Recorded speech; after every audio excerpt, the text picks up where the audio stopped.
NEET পরীক্ষায় দুর্নীতির সাথে যুক্ত অভিযুক্তদের গ্রেফতারের দাবিতে এআইডিএসও উদ্যোগে সারা ভারত প্রতিবাদ দিবস পালন করা হচ্ছে। আগরতলা উজ্জয়ন্ত প্যালেসের সামনে বিক্ষোভ প্রদর্শন করছে এআইডিএসও ত্রিপুরা শাখা। ভিও রিপোর্ট, ত্রিপুরা নিউজ 8। এআইডিএসও সর্বভারতীয় কমিটির আহ্বানে আপনারা জানেন এই বছর যে নিট পরীক্ষার যে ব্যাপক দুর্নীতি হয়েছে, এই দুর্নীতিতে সারা দেশব্যাপী ছাত্র সমাজ আজ দিশেহারা। লক্ষ লক্ষ টাকার বিনিময়ে এই এনটিএ আজ নিট পরীক্ষাতে ব্যাপক দুর্নীতি করেছে, আজকে অভিযোগ উঠেছে। আমরা এআইডিএসও সর্বভারতীয় কমিটির পক্ষ থেকে শুরু থেকেই আমরা আন্দোলন করেছি এবং গণ ইমেল করেছি। এই রাজ্যেও আমরা সই সংগ্রহ করে মাননীয় রাজ্যপাল মারফত আমরা রাষ্ট্রপতির নিকট পাঠিয়েছি। আজ এই দাবিতেই আমাদের দাবি হচ্ছে তিনটা।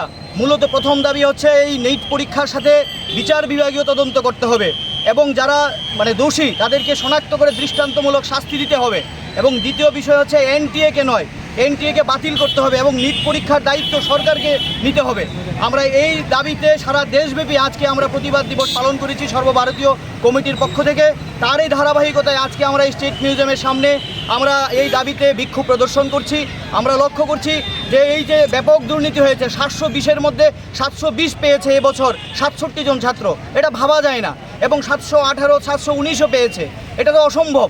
এবং এনটিএ ঘোষণা করেছে যে গ্রেস মার্ক দিয়েছে এই পরীক্ষার মধ্যে, যেই গ্রেস মার্কের মধ্যে কোনো রুলস রেগুলেশন নেই নিট পরীক্ষাতে। তাহলে কিভাবে হচ্ছে এগুলো?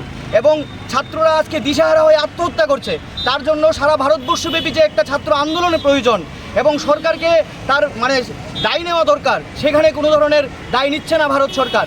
ফলে আমরা তার দাবিতে সারা ভারতবর্ষব্যাপী ছাত্র সমাজের কাছে আমাদের আবেদন, এই দাবিতে আপনারা ছাত্র সমাজ এখন এবং শিক্ষার উপর ক্রমবর্ধমান নেমে আসা যে আক্রমণ, তার বিরুদ্ধে সোচ্চার হন।